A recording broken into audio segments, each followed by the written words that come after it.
Hello friends, welcome to our channel. இது night time vlog தான் பார்க்க போகிறோம். எங்கள் வீட்டுக்காரர் கச்சேரி இருந்துச்சு விழுப்புரத்தில் ஆனந்த கல்யாண மண்டபத்தில். அதுக்கு போயிட்டு நாங்கள் நைட்டு வரதுக்கு மணி 12 ஆயிடுச்சு. அப்போ பார்த்தீங்கன்னாக்கா நாங்கள் நெய்வேலி டவுன்ஷிப்புக்கு வெளியில் ஆர்ட்ஸ்லேருந்து உள்ளார ரோக்கில் பார்த்தீங்கன்னாக்கா ஒரு காக்கா யாருமே இல்லைங்க. ரோடு ஃபுல்லாக லைட்டாக இருந்துச்சு. நாங்கள் மட்டும் தான் வந்துன்னே இருந்தோம். நாங்கள் ஒரு 2 வீலர் இல்லை, ஒரு 4 வீலர் எதுவுமே இல்லைங்க. அவ்வளோ நல்லா ஜாலியாக இருந்துச்சு. அந்த நைட் டைம் எக்ஸ்பீரியன்ஸு இதான். பார்த்தீங்கன்னா ஃபஸ்ட் டைம் நாங்கள் டைம் நம்ம வர்றது.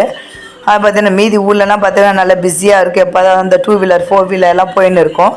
எங்கெல்லாம் இது உள்ளாரே பார்த்தீங்கன்னாக்கா டவுன்ஷிப் உள்ளாரே எல்லாம் வேலை செய்யறதுனால யாரும் வெளியிலேருந்து போகிறது வெளில போய் வேலை செய்யறதுலாம் ரொம்ப கம்மி. அது போனாலும் பார்த்தீங்கன்னா சாயங்காலத்துக்குள்ளே எல்லாம் வந்துடுவாங்க. அதனால் பார்த்தீங்கன்னா இங்கே 8 மணிக்கு மேலே யாரும் வெளியில் போகிறதோ வரதோ எதுவுமே ரொம்ப ரேர் தாங்க இங்கே.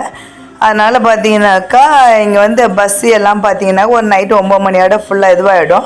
எல்லாம் வெளியிலேருந்து வர பஸ்ஸு தான் உள்ளார வரும்.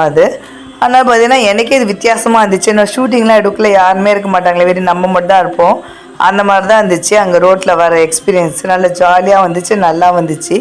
அதனால தான் எங்கெல்லாம் பார்த்தீங்கன்னா சில பேர்லாம் பார்த்தீங்கன்னா நல்ல ஜாலியாக நல்லா இந்த சின்ன பசங்க கொண்டு எல்லாம் வண்டியெல்லாம் ஓட்டு நல்லா ஜாலியாக இருக்குங்க. இங்கே பாருங்கள், நெடுக்க பார்த்தீங்கன்னா 2 பக்கம் எல்லாம் லைட்லாம் போட்டு. ஆனால் அந்த டவுன்ஷிப் பொறுத்தவரை பாருங்கள், அந்த லைட்டுக்கு தண்ணிக்கு எந்த ஒரு குறை எதுவுமே இருக்காதுங்க. ஆமாம், இந்த ரோடும் பார்த்திங்கன்னா ஃப்ரீயாக இருக்கும். ஏன்னா அந்த கார் ஓட்ட கற்றுக்கணும், இந்த மோட்டர் சைக்கிள்லாம் ஓட்ட கற்றுக்கணுனாக்கா எல்லாம் தாராளமாக எல்லாம் கற்றுக்கலாம், ஓட்ட கற்றுக்கலாம். ஆனால் நான் எனக்கு பார்த்திங்கன்னா அந்த டவுன்ஷிப்பில் பார்த்திங்கன்னா எனக்கு பிடிச்ச மாதிரி பொருள் எதுவுமே கிடைக்காது, எதுவுமே இதுவும் இருக்காது, நல்லாவும் இருக்காது. அதனால் பார்த்தீங்கன்னா எனக்கு எதுவுமே இங்கே டவுன்ஷிப்பில் வாங்கிறதுக்கே பிடிக்காது. எனக்கு எந்த ஒரு பொருளும் ஆனாலும் எனக்கு பாண்டியில் போய் வாங்கணும், இல்லை வரலூரில் போய் வாங்கணும். அவங்க கொஞ்சம் புதுசாக இருக்கும், கொஞ்சம் நல்லாவும் இருக்கும், கொஞ்சம் புது ஸ்டாக்காகவும் இருக்கும். அது உங்கள் மனசுக்கு திருப்தியும் இருக்கும், கொஞ்சம் வெரைட்டியாகவும் இருக்கும். ஆனால் என்ன ஒன்று, அந்த டவுன்ஷிப்பில் பார்த்தா அமைதியாக இருக்கும். ஆனால் எனக்கு பார்த்தீங்கன்னா எப்போதும் அந்த பிஸியாக இருக்குமே, கொஞ்சம் கசகசம் இருந்தால் தான் பிடிக்கும். எனக்கு அமைதியாக இருந்தாலே ஒன்றுமே பிடிக்காது. ஏதோ ஸ்ட்ரைக்கில் ஊரில் ஸ்ட்ரைக் இருந்தால் எப்படிங்க இருக்கும், அமைதியாக அந்த மாதிரி தான் இருக்க மாதிரி இருக்கும். அதனால் பார்த்தீங்கன்னாக்கா இங்கே எப்போனா அந்த கோயிலில் திருவிழா வந்தப்போ தான் நான் போய் பார்ப்பேன். அப்போ தான் பார்த்தா ஜேன்னு இருக்கும், ஒரு மக்களை பார்க்குற மாதிரி இருக்கும். அதே எனக்கு ஆர்ச்சி கேட் தாண்டினே தான் பார்த்தீங்கன்னா ஆள் நடமாட்டம் எல்லாம் இருந்துன்னே இருக்கும், நல்லா பிஸியாக இருக்கும். ஆனால் இங்கே ஆர்ச்சி உள்ளார என்ட்ரு ஆகிட்டா பார்த்தீங்கன்னாக்கா ஃபுல்லாக அமைதியாக இருக்கும். ஏதோ காட்டு உள்ளார போகிற மாதிரி தாங்க இருக்கும். எனக்கு ஆரம்பத்தில் வித்தியாசமாக எதுவும் நோமாக இருக்கும். என்னடா ரோட்டில் என்னடா அது ஒரு ஆள் நடமாட்டம் எதுவுமே இல்லையான்னு தோணும். ஆனால் அப்புறம் போக எனக்கு பழகிடுச்சு எனக்கு. ஆனால் நிறைய பேர் சொல்லுவாங்க எல்லாம் இங்கேயே பிறந்து வந்தாங்களாம், அது டவுன்ஷிப் மாரி வாழ்க்கைலாம் சுத்தமாக கிடைக்காது, எங்களுக்கு தான் பிடிச்சி போச்சுன்னு. ஆனால் நான் பாண்டியிலேருந்து இங்கே நான் செட்டில் ஆனதுனால பார்த்தீங்கன்னாக்கா எனக்கு இதெல்லாம் பார்த்தீங்கன்னாக்கா எனக்கு அவ்வளோ கொஞ்சம் செட் ஆகலைன்னு வச்சுக்கோங்களேன். ஏன்னா பார்த்தீங்கன்னா ஒரு தெருக்கு ஒரு 4 வீடு 5 வீடு அப்படி தான் இருக்கும். தெரு ஃபுல்லாக வெறிச்சோன்னு இருக்கும். அக்கத்து பக்கத்துலாம் வீடு எதுவுமே அவ்வளோ இருக்காது. அதனால் பேச்சு தோணுக்கு எதுவும் ஆளும் இருக்காது, எதுவும் தனியாக இருக்க மாதிரி ஃபீல் ஆகும். அதுமாதிரி ஒரு எமர்ஜென்சி பார்த்தீங்கன்னா ஒரு அர்ஜென்ட்டுக்கு டக்குன்னு போக முடியாது, வர முடியாது, அது வேறு ஒன்று இருக்குது. அதுமாதிரி காலையில் ஒரு 9 மணியோட பஸ்ஸெல்லாம் ஃபுல்லாக முடிஞ்சிடும்.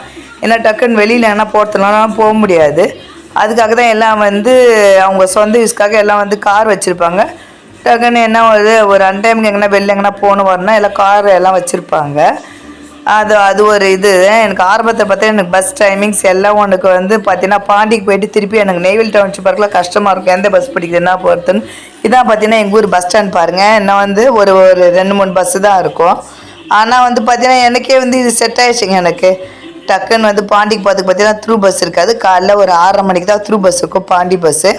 அப்புறம் அதை விட்டாக்கா பார்த்தீங்கன்னாக்கா ஒரு 7 மணிக்கு அந்த ஜெயந்தி பஸ் இருக்கும், அதை விட்டு அவ்வளோதாங்க. இல்லைனா நம்ம கடலூர் போயிட்டு 9 மணியோட பஸ்ஸெல்லாம் ஓவருங்க. அந்த 9 மணிக்கு மகாலட்சுமி பஸ் இருக்குது. அது பார்த்தீங்கன்னா நம்ம கடலூரில் போய் பாண்டி பஸ் பிடிச்சின்னு போடணுங்க. அப்படியே செட் ஆகிடுச்சு. சர்வைவல் ஆஃப் த ஃபிட்டஸ்ட் மாதிரி மாற்றியாச்சு. ஆனால் பாண்டியில் டக்குன்னு எங்கேயா போகிறதுனாக்கா அப்போ 2 வீலரில் போகலாம், இல்லை நினச்சப்போ பஸ்ஸெல்லாம் இருக்கும். ஆனால் இங்கே பார்த்தீங்கன்னா அதை ஒரு சின்ன கஷ்டமாக இருந்துச்சு. அப்புறம் பழகிச்சு எனக்கு. ஆரம்பத்தில் சில சமயம் பார்த்தீங்கன்னாக்கா அந்த பஸ்ஸு கிடைக்காதப்பெல்லாம் ரொம்ப சங்கடமாக இருக்கும். என்னடா அது எப்படி போய் பஸ்ஸு பிடிச்சி போகிறது, அப்படி வந்தாலும் ஆர்ச்சோட பஸ்ஸு நின்றுடும். அது மாதிரி உள்ளார பார்த்தீங்கன்னா ஒரு குறிப்பிட்ட பஸ் தான் போகும். அது ரொம்ப சங்கடம் ஆர்ச்சிலேருந்து உள்ளார வரதுனாலும். அதனாலே பார்த்தீங்கன்னா நான் சில சமயம் நான் பாண்டிக்கு போகிறதுனா நான் என்ன பண்ணுவேன்னாக்கா வரலூரில் போய் நான் 2 வீலர் போட்டுட்டு அப்புறம் அங்கேருந்து நான் பஸ் ஏறி போயிட்டு திருப்பி வரக்குள்ள பார்த்தீங்கன்னாக்கா அங்கேருந்து நான் 2 வீலர் எடுத்து நான் இங்கே வந்துடுவேன் நான். அதுவும் ஒரு இதுவாக தான் இருக்கும், அது நல்ல ஒரு ஜாலியாக தான் இருக்கும். ஆனால் இங்கே டவுன்ஷிப்லாம் பார்த்தீங்கன்னாக்கா அந்த ஃபெஸ்டிவல் டைம், அந்த கோயில் திருவிழா அந்தமாரி சமயத்தெல்லாம் பார்த்தீங்கன்னா அந்த கோயிலெலாம் பார்த்தீங்கன்னா நிறையா மக்கள்லாம் பார்க்க முடியும். ஆனால் அந்த மீதி சமயம் பார்த்தீங்கன்னா அந்த தெருவில் எதுவாக இருக்கும், அப்படியே வெறிச்சோடி இருக்கும். இங்கே இல்லை, எல்லா அந்த டவுன்ஷிப்பில் ஆரம்பித்ததுலேருந்து கடைசி வரைக்கும் அப்படி தான் இருக்கும். யூஸ்வலாக அந்த சந்தையில் மக்கள் பார்க்கலாம்.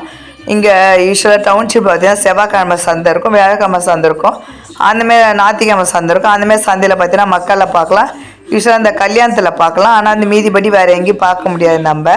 அப்படியே நம்ம வேலை முடிச்சோமா கொண்டோமா வீட்டிலே தான் இருக்கணும். இதான் பார்த்தீங்கன்னா எங்கள் ஊர் தோமுசான்வாங்க, தோமுசா கட்சி ஆஃபீஸு. பார்த்தீங்கன்னா இங்கே வந்து எந்த தெரு எங்கே திரும்பினா பார்த்தீங்கன்னா எல்லாம் ஒரே மாதிரி இருக்க மாதிரி இருக்கும். அது நம்மளுக்கே குழப்பமாக இருக்கும். எனக்கு ஆரம்பத்துக்கு ஒன்றா கஷ்டமாக இருந்துச்சு. அப்புறம் பார்த்தீங்கன்னா கரெக்டாக நான் லேண்ட்மார்க் மாதிரி வச்சுன்னு போவேன், லேண்ட்மார்க் மாதிரி வச்சுன்னு வருவேன் நான். ஒன்று எனக்கு இந்த ஊரில் பார்த்தீங்கன்னா எனக்கு ஒரு கொஞ்சோண்டு இடம் தான் கொஞ்சம் பழக்கமாக இருக்கும். அந்த போஸ்ட் ஆஃபீஸு, பேங்க்கு, செவ்வாய் சந்தை, அப்புறம் ஸ்கூலு, அதான் கொஞ்சம் பழக்கமாக இருக்கும். அந்த 5 பிளாக் அந்த கோயில். ஆனால் பார்த்தீங்கன்னா எனக்கு மீதி எதுவும் எனக்கு அவ்வளோ எனக்கு பழக்கப்படலை. எனக்கு இன்னும் நம்மளுக்கு தேவைந்தான் தான் நம்ம போவோம் இல்லையா. இதான் பார்த்தீங்கன்னா எங்கள் வீடு வந்துடுச்சு. அது நாங்கள் இருக்கிறது பார்த்தீங்கன்னாக்கா அந்த 26 பிளாக் தான், 26 பிளாக்கு. அது இங்கே எல்லா தொழிலையும் பார்த்தீங்கன்னாக்கா ஒரு 8 மணி ஆனால் எல்லாம் கதை மூட்டி எல்லாம் உள்ளாரே தான் இருப்பாங்க. அது வேறு ஒன்று. அதனால் பார்த்தீங்கன்னா எங்களுக்கு பழகி போச்சு. ஆனால் எங்கள் வீட்டுக்கு மரம் அதெல்லாம் பார்க்கறது நல்லா ஜாலியாகவே நல்லாவே இருக்கும். இது ஒரு நல்ல ஒரு புதுவிதமான எக்ஸ்பீரியன்ஸ் எங்களுக்கு. பாய்.